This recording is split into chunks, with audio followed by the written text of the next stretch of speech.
열왕기하 3장 1절에서 12절의 말씀을 우리 한 절씩 교독하시고 마지막 12절 말씀은 함께 읽도록 하겠습니다. 유다의 여호사밧 왕 18째 해에 아합의 아들 여호람이 사마리아에서 이스라엘을 12해 동안 다스리니라. 그가 여호와 보시기에 악을 행하였으나 그의 부모와 같이 하지는 아니하였으니 이는 그가 그의 아버지가 만든 바알의 주상을 없이 하였음이니라. 그러나 그가 느밧의 아들 여로보암이 이스라엘에게 범하여 한 그 죄를 따라 행하고 떠나지 아니하였더라. 모압 왕 메사는 양을 치는 자라. 새끼 양 10만 마리의 털과 수장 10만 마리의 털을 이스라엘 왕에게 바치지니 아합이 죽은 후에 모압 왕이 이스라엘 왕을 배반한지라. 그때 여호람 왕이 사마리아에서 나가 온 이스라엘을 둘러보고 또 가서 유다의 왕 여호사밧에게 사신을 보내 이르되 모압이 나를 배반하였으니 당신이 나와 함께 가서 모압을 치시겠느냐 하니 그가 이르되 내가 올라가리이다. 나는 당신과 같고 내 백성은 당신의 백성과 같고 내 말들도 당신의 말들과 같으니이다 하니라. 여호람이 이르되 우리가 어느 길로 올라가리이까 하니 그가 대답하되 에돔 광야 길로. 이스라엘 왕과 유다 왕과 에돔 왕이 가더니 길을 둘러간 지 7일에 군사와 따라가는 가축을 먹일 물이 없는지라. 이스라엘 왕이 이르되 슬프다. 여호와께서 이 세 왕을 불러 모아 모압의 손에 넘기려 하시는도다 하니 여호사밧이 이르되 우리가 여호와께 물을 만한 여호와의 선지자가 여기 없느냐 하는지라. 이스라엘 왕의 신하들 중에 한 사람이 대답하여 이르되 전에 엘리야의 손에 물을 붓던 사밧의 아들 엘리사가 여기 있나이다 하니 여호사밧이 이르되 여호와의 말씀이 그에게 있도다 하는지라. 이에 이스라엘 왕과 여호사밧과 에돔 왕이 그에게로 내려가니라. 아멘. 우리가 어제 2장의 말씀에서 엘리야가 하나님의 부르심을 받아 승천한 말씀을 함께 보았습니다. 그리고 엘리야를 대신해서 누가 그 선지자직을 이어받게 되었습니까? 우리가 어제 말씀대로 엘리사가 선지자 사역을 시작하게 되었습니다. 말씀은 엘리사가 사모했던 대로 엘리야의 영적인 능력의 2배를 받았다, 영적인 능력의 갑절을 받았다라고 기록하고 있습니다. 한편 오늘 말씀은 엘리사가 엘리야를 대신해서 이스라엘의 선지자로서 사역할 때에 북이스라엘과 남유다의 상황을 이야기하고 있습니다. 이제 북이스라엘의 경우에 아합의 아들 여호람이 형 아하시아를 이어 왕이 되었습니다. 그는 비록 아버지 아합만큼 악을 행하지는 않았습니다. 바알의 주상을 온 북이스라엘 땅에서 제하여 버렸죠. 그런데 말씀이 그를 어떻게 평가하고 있습니까? 여로보암의 길을 떠나지 아니하였다라고 기록하고 있어요. 여전히 금송아지를 섬기고 백성들이 그 금송아지를 섬기게 하였다라는 점에서 그가 여로보암의 죄를 따라 행한 왕이었다라고 그를 평가합니다. 어떻게 보면 그는 아합보다는 조금 더 나은 왕처럼 보이지만 결론적으로 그는 하나님 보시기에 악을 행하는 여로보암의 길을 따랐던 왕이었던 것입니다. 본문은 아합이 죽고 나서 있었던 모압의 반란에 대한 이야기를 오늘 말씀 가운데 기록하고 있죠. 역사적으로 보면 다윗 이래로 아합 시대까지 모압은 이스라엘 가운데 이스라엘에게 조공을 바치던 나라였습니다. 그런데 이들이 배반하게 되죠. 그러자 다시 모압을 이스라엘이 정벌하기를 결정합니다. 북이스라엘의 여호람 왕이 남유다 왕 여호사밧에게 도움을 청하죠.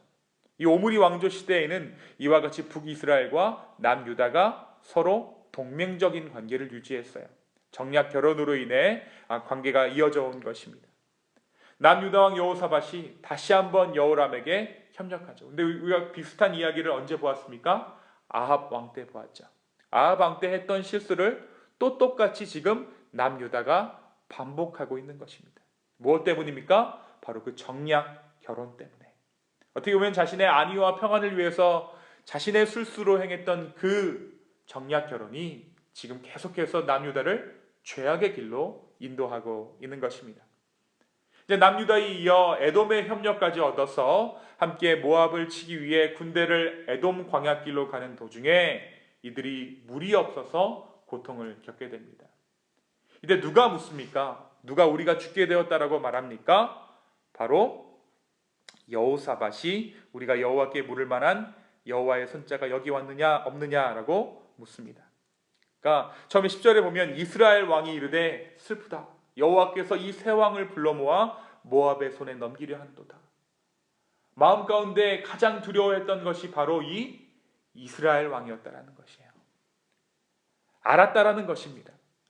그들이 마땅히 하나님을 섬겨야 할 것을 알았다라는 것이죠. 그러니까 어떻습니까? 하나님이 필요할 때, 위기의 상황이 닥쳤을 때 지금 두려움 가운데 사로잡혀 하나님을 찾는 것은 이 북이스라엘 왕입니다.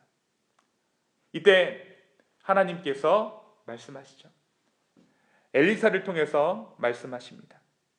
엘리사는 일단 아합의 아들 여호람에게 부모 때부터 섬기던 신에게 가서 물으라고 냉대해버려 문전박대해버립니다. 다만 여호사밧을 보아서 하나님의 말씀을 전하겠노라 라고 이야기하죠. 그리고 엘리사가 어떤 이야기를 해주냐면 개천을 파면 물이 나올 것이다. 그러면서 모압 사람들에 대한 승리도 약속해 줍니다. 아침 소재 드리는 시간쯤에 그들이 밤새 개천을 파면 그때서야 물이 나게 하고 그들을 먹일 것이다 라고 엘리사가 이야기를 해준 것입니다. 하나님의 말씀대로 물이 에돔에서부터 흘러나와서 그 땅에 물이 가득하게 되었습니다. 그리고 나서 하나님께서 개입하시죠. 모압 사람들의 시각과 인지력의 한계와 결함을 이용해서 거기다가 이들의 경솔함과 성급함까지 이용하셔서 모압 스스로 멸망하도록 하나님께서 일하십니다. 모압 사람들이 그것을 보고 모압 사람들이 멀리서 비친 해에 비친 물빛을 보고 핏빛으로 보게 되는데 그것을 보고 이들 스스로 생각하기를 남유다와 북이스라엘 연합군이 서로 싸우다가 서로 죽인 줄 알았던 거예요. 그래서 급히 이들을 습격하려고 하다가 이 일로 대패를 당하게 됩니다. 누가 이 승리를 허락하셨습니까? 하나님께서 승리를 허락해 주신 것이죠. 이것이 열왕기하 3장의 내용입니다. 오늘 말씀이 우리에게 무엇을 말해주고 있을까요?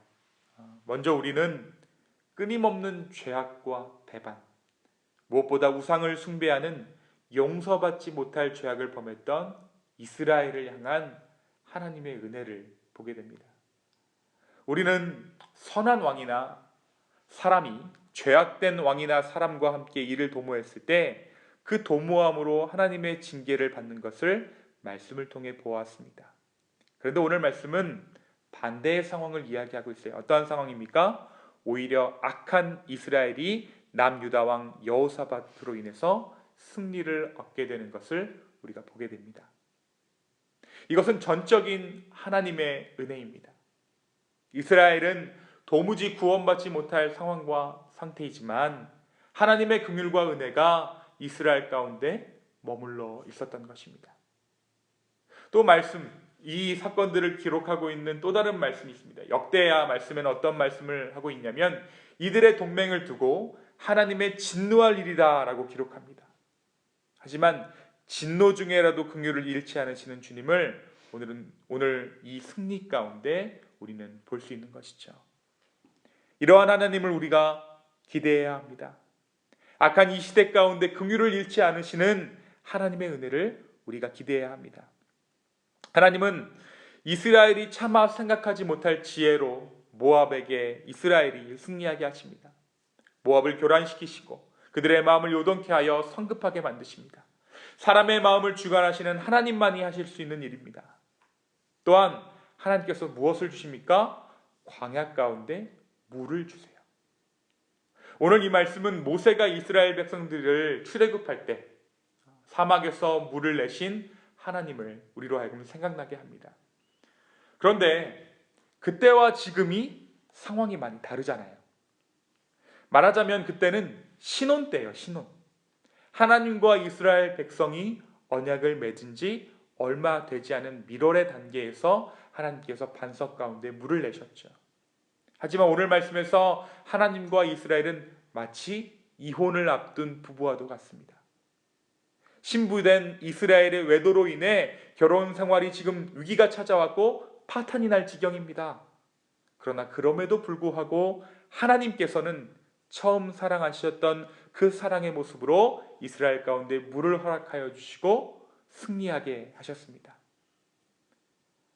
우리가 지금 하고 있는 작태들, 이 땅의 교회들, 그리고 이 세상에 하고 있는 작태들은 하나님 앞에 외도를 행하고 있는, 정말 바람난 여인과도 같은, 바람난 남편과도 같은 일들을 우리가 지금 하고 있는 것이죠. 그런데 하나님께서는 신실하셔서 끝까지 우리를 책임져 주실 것입니다. 이 하나님의 은혜가 필요한 세대입니다. 이 은혜를 간절히 찾고 구할 때 주님은 우리에게 동일한 은혜를 허락해 주실 줄로 믿습니다. 또한 우리가 하나님 앞에 이러한 은혜를 구하는 자, 은혜를 누리는 자가 될 뿐 아니라 이러한 하나님의 긍휼을 닮은 자로 살아가야 할 것을 요구하고 있습니다. 여러분, 이 세상은 이른바 분노 폭발의 시대를 향해 가고 있어요. 코로나와 경제적인 위기, 그리고 자기 존중이라는 선박자가 이 시대를 대표하는 표제입니다. 이는 우리를 계속해서 무엇하게 하냐면 화나게 만들어요. 분노하게 만듭니다. 이유 없는 화가, 분노가 우리 안에 가득 차게 만든다는 것이죠. 내 마음과 내 뜻대로 되지 않으면 철저히 배제하는 대상이 되어버리고, 나를 세우고 각을 세우고 분노하는 대상이 되어버립니다. 조금만 건드려도 터져버릴 듯한 분노가 우리를 삼킬 때도 있습니다. 그 대표적인 일들이 무엇입니까? 묻지마 살인들, 묻지마 폭행들, 누가 나를 건드리면 이유 없이 짜증내는 일들, 이러한 일들이 우리 가운데 너무나도 많이 있잖아요. 이 가운데 정말 조금만 건드려도 터져버릴 듯한 분노가 우리를 삼킬 때 오늘 말씀을 통해 우리가 구해야 하는 것은 이러한 하나님의 긍휼, 진노 가운데에서도 긍휼을 잃지 않는 긍휼이 우리에게도 있어야 한다는 것이에요. 분노하는 것, 화를 내는 것, 혹은 시시비비를 가르고자 하는 것의 이유는 모두 다 저마다 타당하고 이유가 분명합니다. 얼마 전에 우리가 뉴스를 볼 때 제가 너무나도 깜짝 놀랐는데, 그 모녀를 정말 비참하게 살해하고 소환돼서 들어가던 그 살인범이 기자들을 향해서 이야기하잖아요. 내가 죽일만 해서 죽였다.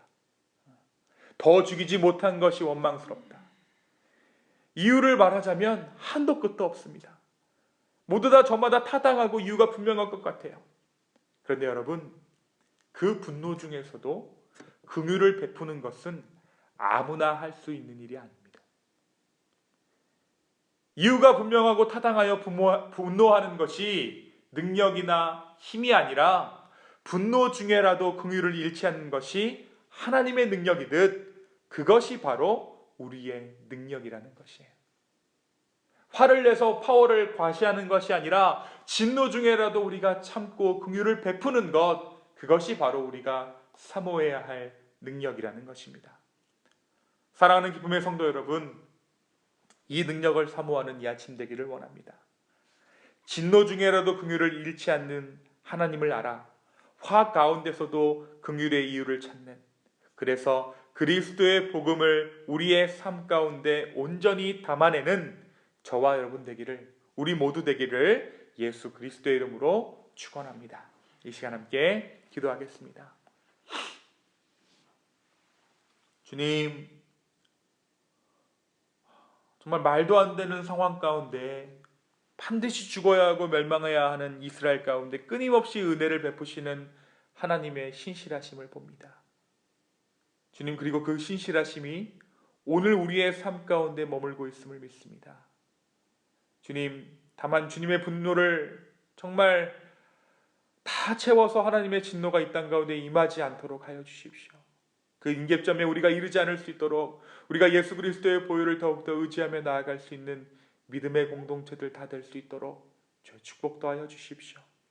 또한 오늘 말씀을 통하여서 무엇이 우리가 사모해야 할 능력인지를 보여주셔서 감사합니다. 진노 중에라도 긍휼을 잃지 않으시는 그 하나님을 따라 우리로 그 긍휼하심을 잃지 않는 우리 되게 하여 주시옵소서. 주님, 다시 한번 주 앞에 우리의 삶을 드립니다. 우리의 마음을 드립니다. 우리의 판단까지도 아버지 앞에 올려드립니다. 주여, 우리 가운데 함께하여 주시옵소서. 감사합니다. 이 모든 말씀 살아계신 예수 그리스도의 이름으로 기도하였습니다. 아멘.